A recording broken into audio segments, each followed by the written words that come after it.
चलेगी, नहीं चलेगी, नहीं चलेगी। संतोष गुप्ता मुर्दाबाद, मुर्दाबाद, मुर्दाबाद।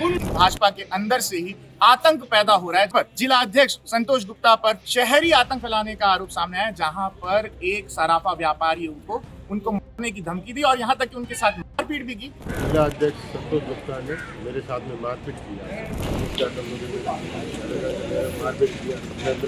और इनकी गुंडागर्दी तब भी चली और अभी जब से जिला अध्यक्ष बने हैं तब से ये लगातार लोगों पर अपना एक गुंडागर्दी का वो कर रहे हैं। वहीं कहीं ना कहीं इस क्षेत्र के विधायक एमएलए का संरक्षण है। सरकार एक तरफ कहती है कि नक्सलिज्म खत्म कर रहे हैं, हम लाल आतंक खत्म कर रहे हैं, लेकिन भाजपा के अंदर से ही आतंक पैदा हो रहा है। जी हाँ, मैं बात कर रहा हूँ भाजपा के दंतेवाड़ा की, जहां पर जिला अध्यक्ष संतोष गुप्ता पर फिर एक बार गंभीर आरोप सामने आए हैं। उन पर शहरी आतंक फैलाने का आरोप सामने आया, जहां पर एक सराफा व्यापारी उनको मारने की धमकी दी और यहां तक कि उनके साथ मारपीट भी की। अब व्यापारी यहाँ पे मौजूद है और बड़ी बात यह है कि जिला पंचायत सदस्य तुलिका कर्मा, जो कि शहीद महेंद्र कर्मा की बेटी है, और यहाँ पे पहुंची हुई है थाना। क्या कुछ हुआ है पहले जानते हैं, उसके बाद हम तुलिका जी से बात करेंगे।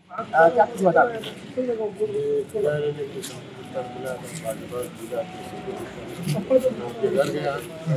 गया तो मेरे पैसे की जरूरत है, मेरे को पैसे भी कर दो, बार बार मेरे गाड़ी मार मारपीट किया। मेरे बोला मेरे घर आकर के बेइज्जती कर रही मेरी, मैं उसके घर से तुरंत उठ गया। मैं बाहर निकलने बाहर निकलने और मेरे को क्लास से बाहर। तो क्या आपको घर उसने योजनाबद्ध तरीके से बुलाया था? आज उसके घर में कोई मैसेज नहीं थी, कोई नहीं थे, बच्चे नहीं थे, इसलिए मेरे को बुलाया था। कितने महीने से किराया नहीं दिया उसने?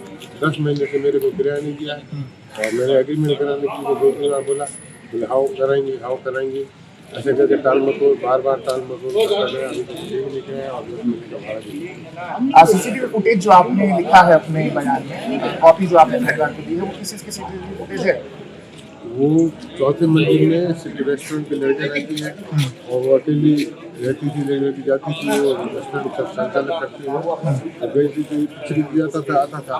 तो मेरे को जब ये पता चला बात, तो मैं CCTV चीज़ें गिर के गया हूँ। होटल की पहले भी इन्होंने बदनामी कर चुकी थी, इसलिए मेरा होटल का बदनामी ना हो बोल के मैं इसीलिए वहाँ उसकी घर भी जाकर मैं समझाऊँगा, बात करूँगा, मगर तो वो जाते साथ बैठने बात करते मैं चलूँगा।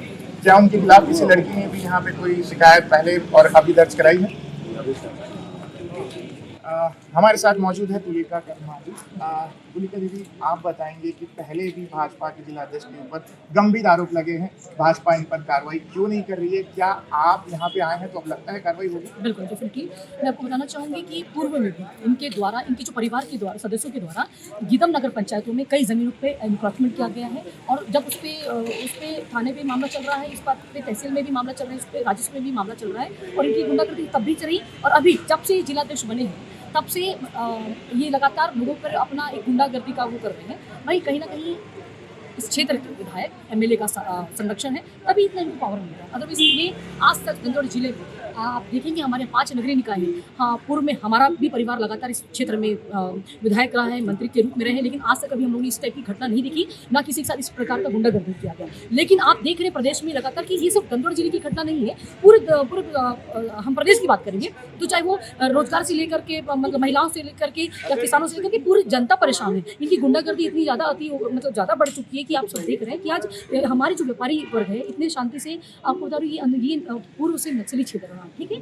और कहीं ना कहीं आज हमारे व्यापारियों के कारण ये जो हमारा जो क्षेत्र जो विकास की ओर अग्रसर किया गया है, तो कहीं ना कहीं हम व्यापारियों को उसका मानते हैं कि इनके रहने, ये जब आए, ये लोग 100 साल पहले से आए हुए हैं लोग हैं और क्षेत्र को कहीं ना कहीं आज जो सहयोग मिला, जिससे हमारा दंतेवाड़ा जिला कहीं आगे बढ़ा। और आप सोचिए अब इनके साथ भी अगर धमकी चमकी करके इन्होंने बेचारे अपना किराया मांगने गई या अपना अधिकार मांगने गए तो उनको लात मार करके गाली गलौज करके ये कर रहे हैं, तो क्या गुंडागर्दी नहीं तो क्या है? सीधा कहीं ना कहीं एमएलए का संरक्षण है और इस पर कार्रवाई होनी चाहिए। इसको लेकर के हम आज थाने में आए हैं और इस पर FIR की मांग करते हैं। एक और सवाल है तुलिका कर्मा जी कि बीच में पत्रकारों पर भी इन्होंने गुंडागर्दी की, लेकिन आज तक कोई कार्रवाई नहीं हुई है, तो क्या हम अपेक्षा करें इस बार कार्रवाई होगी? बिल्कुल होनी चाहिए, क्योंकि कहीं ना कहीं देखिए, मैंने आपसे अभी भी पूर्व में भी कहा कि कहीं ना कहीं एमएलए का संरक्षण है, लेकिन अब तो शर्मसार करने वाली बात है और इस बात को लेकर के हम SP के पास भी जाएंगे और अगर यहाँ पे FIR नहीं लिखा जाता तो उसको लेकर के हम सभी व्यापारी वर्ग मिल करके और सारे गणमान्य नागरिकों को मिल करके हम SP के पास जाकर के इसकी मांग करेंगे। तो ये थे जिला पंचायत सदस्य तुलिका कर्मा, जिनका साफ कहना था कि व्यापारियों के साथ से ही कहीं ना कहीं गीदम क्षेत्र का निर्माण हुआ है और करीबन 50 से 100 साल के बीच में ये व्यापारी यहाँ से एक अपना कद बनाए हैं और विवादित नहीं रहे हैं। उनका दामन हमेशा साफ रहा है। जब ऐसे व्यापारी को ही नहीं छोड़ा गया तो आप समझिए, ना व्यापारी ना पत्रकार, ऐसे जिला अध्यक्षों के लिए कोई भी मायने नहीं रखता। वो अपने जूते की नोक पर, अपने बंदूक की नोक पर इनको झुकाने का प्रयास करते, क्योंकि इनके साथ पीएसओ घुमा करते हैं। मैं आपको बता दूं, बस्तर क्षेत्र में भाजपा जिला अध्यक्षों को पीएसओ भी दिया गया है। तो बड़ी बात यह है कि क्या किरण देव जो भाजपा के प्रदेश अध्यक्ष है वो कार्रवाई करेंगे इन पर, या फिर इनको खुलेआम छूट दे दी जाएगी आतंक फैलाने के लिए। ऐसी खबरों के लिए मेरे साथ बने रहे। मैं रोहित सोनी, पब्लिक स्वर। जिला अध्यक्ष संतोष गुप्ता ने मेरे साथ में मारपीट किया।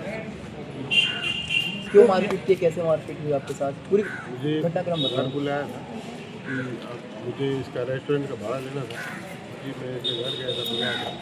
तो मैं घर जाके बैठा और जैसे ही सुबह में बैठा तो मैं बोला मेरे को आप पैसा जरूर आप दे दो। तो बोलता है कि फिर मेरे बार बार मेरे बेइज्जती कर रहे, मेरे घर आके दादागिरी कर रहे थे। मेरे कालर पकड़ी और कालर पकड़ जैसे मेरे को यहाँ मारा। उसके बाद में मेरे को बोला कि मेरे घर आके मेरे दादागिरी कर रहा है। तो मैं तुरंत उसके घर से बाहर निकला। तुरंत बाहर निकला तो मेरे पीछे से उसने मेरे लात मारा और बोले तुम सोनार मदद तो लोग जो मेरा क्या करते तो कर लेना, उठा लो। हेलो हेलो, हेलो जी, विधायक जी नमस्कार। नमस्कार रोहित बात कर रहा हूँ, प्रेस क्लब अध्यक्ष नवा रायपुर। जी। ये आपके जिला अध्यक्ष संतोष गुप्ता जी ने किसी गीदम के व्यापारी के ऊपर, प्रतिष्ठित व्यापारी के ऊपर मारपीट कर दिया, ऐसा बात सामने आ रहा है। हाँ, तो मैं बोला एक बार विधायक जी से बात करते हैं कि क्या व्यापारियों के ऊपर, बीच में पत्रकारों के भी ऊपर क्या गुंडागर्दी कर रहे हैं क्या जिला अध्यक्ष आपके करके?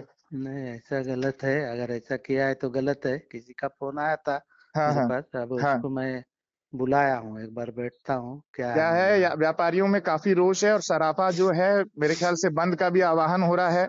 सारे हाँ व्यापारी एकत्रित हो रहे हैं और पत्रकारों के ऊपर भी हुआ था, वो भी शायद एकत्रित हो रहे हैं। और ऐसा तो हाँ, उसको नहीं करना चाहिए, गुंडागर्दी। नहीं नहीं बिल्कुल नहीं करना चाहिए। हाँ हाँ जिम्मेदार पद में बैठ के ऐसा अगर किया है तो गलत है। हाँ हाँ हाँ। समझ में? मतलब हाँ आपका एक बार बाइट ले लेता हूँ महोदय जी का, इसलिए मैंने आपको हाँ लगाया, हाँ है ना। थोड़ा सा आप इसको बोलेंगे, इसको संज्ञान मिलेंगे, मैं लगाऊंगा प्रदेश अध्यक्ष जी को भी, किरण देव जी जी को जी भी। ठीक है, जी जी ओके। जी ओके। Hello hello. जी, गौरव सर नमस्कार। हाँ, नमस्कार। मैं नवा रायपुर प्रेस क्लब अध्यक्ष बात कर रहा हूँ, रोहित। हाँ, बोलिए। सर एक मामला आया है गीदम से, जहां पर एक व्यापारी के ऊपर जिला अध्यक्ष भाजपा के, उन्होंने हमला किया बता रहे हैं, और वो जान बचा करके उनके घर से अपने व्यापार की ओर वापस लौटे हैं। तो अब थाने आए हैं और आवेदन दिए हैं। तो मैं बोला एक बार आपसे बाइट ले लेते हैं, क्या कुछ इसमें हो सकता है? मैं एक बार देख लेता हूँ हम्म। शिकायत कंप्लेंट क्या है। टीआई साहब ने कहा है, अभी मैंने बात की तो बोले एसपी साहब को मैंने भेज दिया है, तो उनका निर्देश आने पर मैं तुरंत एफआईआर कर दूं। मैं चेक कर लेता हूँ वो और कंप्लेंट विधायक जी का भेजा भी तो कहना है कि लेकिन कार्रवाई होनी चाहिए, तो मैं बोला एक बार आपसे भी एक बार बात कर लेते हैं क्या है। पहले मैं शिकायत देख लेता हूँ, उसके ठीक अकॉर्डिंग जो भी लीगल एक्शन होगा वो लेंगे। ठीक है। ठीक ठीक, ओके।